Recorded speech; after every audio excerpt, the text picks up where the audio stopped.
Is your vehicle stopping like it should? Does it squeal or grind when you brake? Don't miss out on summer brake deals at O'Reilly Auto Parts. O'Reilly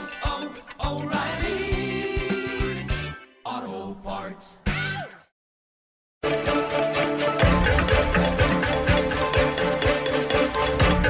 It's the Larry Kudlow Show. Free market prosperity starts here. Now, here's Larry Kudlow. Welcome back, folks. I'm Larry Kudlow. We're trying to find Art Laffer to talk about life, liberty, and the pursuit of happiness. But while we're poking around, I want to talk about the jobs report that came out yesterday. It was a very soft number. Again, this is one of these deals where you look under the hood. It was a pretty poor number. Actually, the top line, 206,000, nothing to write home about, non-farm payrolls. But, you had another huge downward revision in the prior 2 months. 111,000 downward revision. So actually, non-farm payrolls with revisions rose only 95,000. So that's one point. Then the second point is private payrolls, which were only 136,000, but downward revisions in April and May of 86,000. So private payrolls actually rose only 50,000. Okay? Very soft number. And so much of the top line number was government. Government jobs rose 70,000, and then this healthcare and social assistance, which are predominantly government jobs, they're sort of government-adjacent jobs, they rose 82,000. So really the government contributed 152,000. That's not going to sustain a productive, free enterprise economy. It's a big problem. So there's all that. Then the issue is the unemployment rate came up again to 4.1%. Now, unemployment rate bottomed at 3.4% a little over a year ago, April 23. And it's slowly risen to 4.1%. May not sound like much, but it is something, and really suggests a softening in the labor market. It's not a recession call yet, but it's a big softening in the labor market. And I will also note that when you look at individual categories, blacks, Hispanics, young people, unemployment has shot up quite a bit. And all those categories have gone up quite a bit. The labor impairment rate, sort of the underemployed rate, that's gone up too. All right, we found Art Laffer.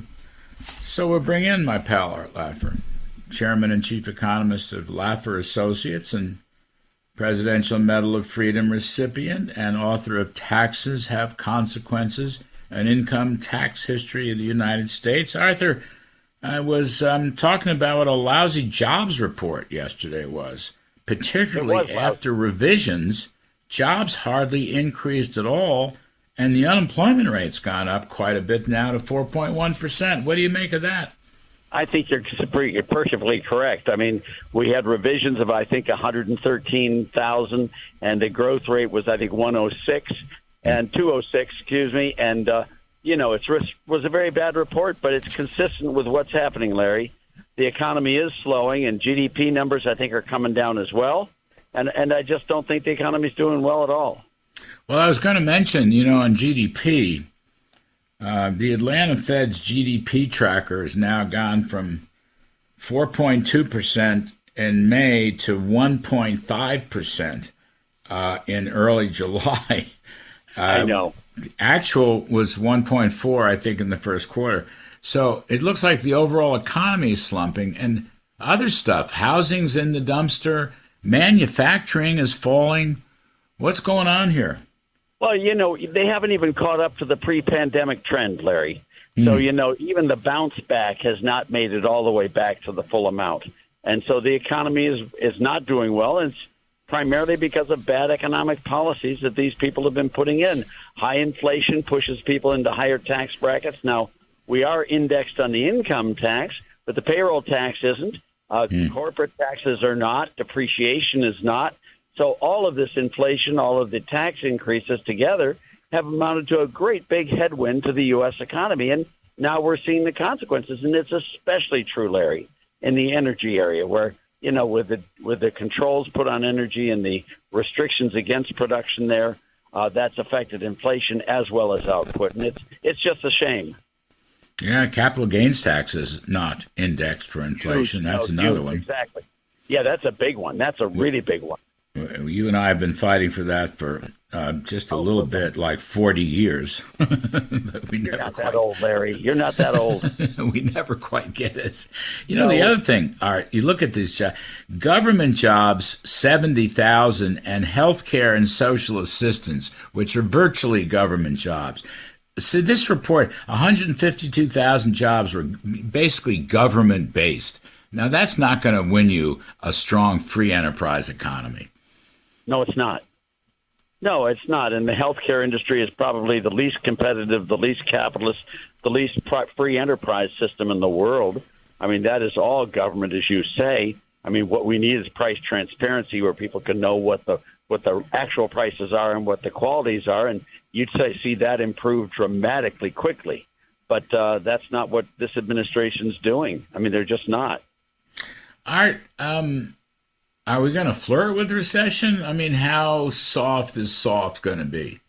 Well, I don't really look at it that way, Larry. What I really look at is, for quite some time now, with a brief interlude there when the first 3 years of President Trump in office, but we've had a secular decline it's been a declining economy for years and years, since, let's say, the year 2000, for a quarter of a century.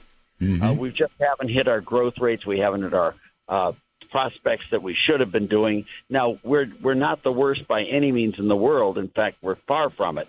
A lot of other countries like Europe and Britain and Chile and some of these other countries are much worse off. China is in a free fall right now. So is Russia, obviously.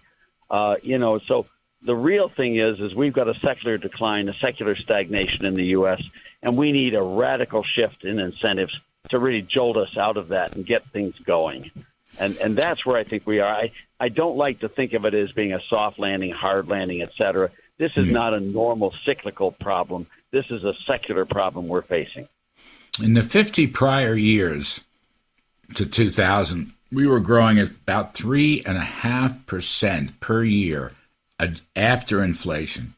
That's fallen in the last 24, 25 years to whatever, 1.7, 1.8. I mean, that's a tremendous downshift, Art. I rest my case. It's a big downshift. And Japan, I mean, if you look at all of these other countries, we're not alone in this. It's a global bad economy because of bad educated politicians and bureaucrats. And that's all it is. And, if you look at some of the stuff on, Reagan's being credited for having great character and all of that's true. Reagan was an exceptional person, but he really was good because of his policies, not because of the character he was, not because of the speeches he gave, none of that stuff, the instilling confidence. He cut tax rates dramatically, Larry. He stopped inflation big time. He had, he had free trade. He had all of the essential ingredients for economic growth, and God, did we grow. And that's because of his policies, not because of the content of his character. Now, he did have a great content of character. Don't get me wrong. He was a wonderful, wonderful, wonderful man. But he did the right policies at the right time and just jolted this country into great economic growth. So from a supply side standpoint, from a Laffer curve standpoint, what needs to be done? I think the first thing that Trump should do when he takes office is have a 50% waiver of the payroll tax for a year and a half, 18 months. And I think he ought to have 100% expensing of capital purchases for 18 months as well to jumpstart this economy, to really make it worthwhile for people to work, really worthwhile for companies to invest, and get people off the sidelines and get them back onto the labor force, back producing. You'll see a very sharp bump in the participation rate and in the employment rate, and you will also see a sharp jump in productivity, which is exactly what this country needs. We need to get America back to work. Yes, we need to get America back to work. So you want run that by us again? Yeah, let me do that. A payroll tax cut, 50% for 18 months. Yep. All right, and then 100% expensing of capital purchase, which is what you put in the bill, the Tax Cuts and Jobs Act. That's the Larry Kudlow unique feature of that, and it really works. It increases the internal rate of return on investment dramatically. And if you did that, you would get people off the sidelines. You know, let's take a $50,000 a year wage. That would increase the pay in real terms by about $1,500. All right, about 3.5%, $1,750 to be exact. That's what the increase in pay would be to the employee. To the employer, it would be a reduction in the cost of $1,750. Wow. So that would be a huge increase in the incentive for an employer to hire someone because it's got a deadline.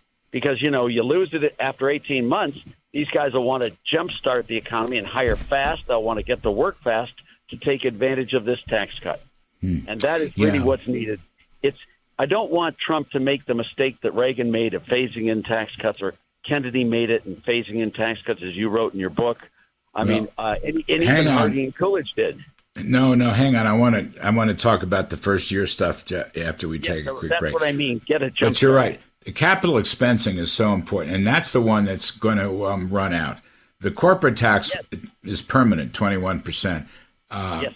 Capital expensing is so important. Let me take a quick break. We're talking to the great Art Laffer of Laffer Curve fame, Presidential Medal of Freedom winner. His book is Taxes Have Consequences, an Income Tax History of the United States. I'm Kudlow. Art and I will be right back after this message. This is the Larry Kudlow Show.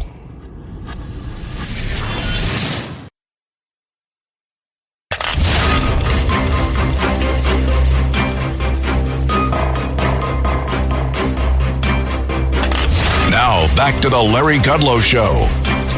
Welcome back, folks. We're talking to the great Art Laffer, Chairman and Chief Economist of Laffer Associates, Presidential Medal of Freedom recipient, and author of the recent book, Taxes Have Consequences, an Income Tax History of the United States. So, Art, I wanted you to walk through this great paper you wrote. Trump's first term, his policies individually and collectively were the best policies of any first-term president, bar none, starting off with the Tax Cuts and Jobs Act. But there's a lot more here. Why don't you just start us off, your view on this? It's a great paper.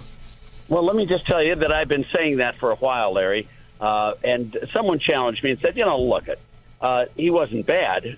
Some of these policies were pretty good. But to say he's the best ever is just an overstatement. It's simply pathetic, and it's totally political. That's what the person wrote to me. So I took that comment seriously, and I went through and outlined literally all of the stuff he did and compared it to all the other presidents. For example, the Tax Cuts and Jobs Act.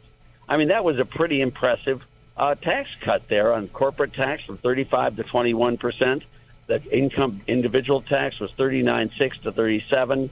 100% expensing of capital purchases, which is what we talked about. I could go on and on. There were tons of other features in that was really as good a tax bill as any president has done in his first term. I mean, literally was.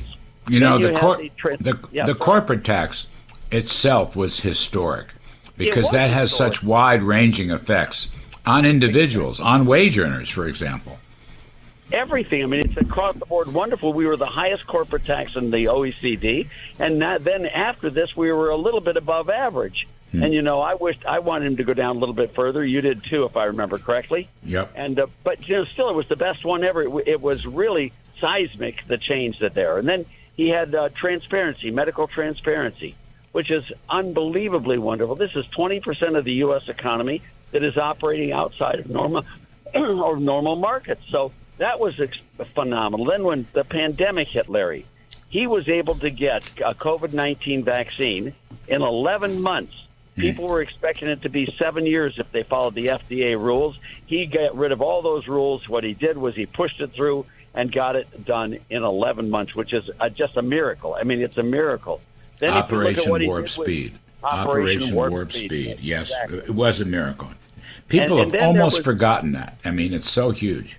It's huge, huge. And then if you remember, Biden and Harris were saying, well, I wouldn't take it. It's run done by him. And, that's such nonsense. And then the decontrol of energy. I mean, we were energy independent when he left office. I mean, now we're in really bad shape on energy. If you look at it on trade, you listen to what he says, and that's one thing.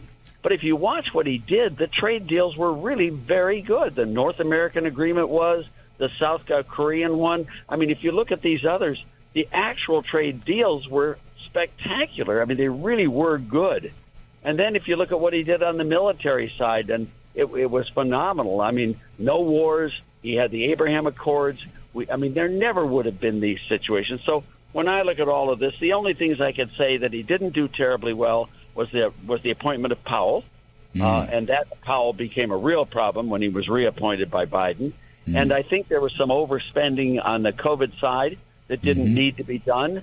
But on balance, this guy was the best single first-term president ever based upon things that he had control over. Supreme Court picks Supreme Court picks were spectacular. Yep. I mean, very good, especially in the economy side. I mean, what they have done reining in regulatory bodies is not to be believed. It's just wonderful. Well, he actually had free. You mentioned free trade deals, USMCA. He had South Korea. He had one with Japan. He had one with Australia. Yep. He had a small one with Brazil. I mean, his idea was reciprocity. Where there's unfair trading practices, now you can bring tariffs down, which is what he preferred. But if not, then you have to bring tariffs up. And China was recalcitrant. I think they still are. But other countries played ball with him. Yeah, the neat thing about him is he's a negotiator. And he does, I mean, the one thing these people care about is selling in the U.S. market. So he does threaten them in a bargaining way with higher tariffs in order to get them to negotiate lower tariffs and lower trade barriers for all of us. So, second term reprises the first term. At least that's what it sounds like. He's talking about the same things, basically. It sounds like a reprise, and he's saying success is the best way to unify the country. I love it. I just love it, and it is. And it's economic success. And what he realizes that other people don't is that, to get peace in this world, the U.S. has to be strong. And by strong, he doesn't mean doing push-ups and jogging 2 miles. By strong, he means a very strong economy. Yeah, well done, Arthur. Well done. I think you've hit the nail on the head. Terrific stuff. Folks, that's the great Art Laffer. Thank you, Arthur. We appreciate it very, very much. Folks, we'll take a quick break, and then we're going to talk to the great Jonathan Turley about free speech in an age of rage. I'm Kudlow. Be right back. Hi, it's Lou Dobbs for Priority Gold, America's precious metals dealer. These are volatile times with high inflation, soaring debt, wars on multiple continents, and rising financial stress. Central banks are buying gold to diversify their reserves, so are many Americans. Call Priority Gold and find out how precious metals can help you diversify your portfolio. They're highly rated and happy to help. Call 1-866-303-6357 or get a free gold guide at PriorityGoldGuide.com. That's PriorityGoldGuide.com.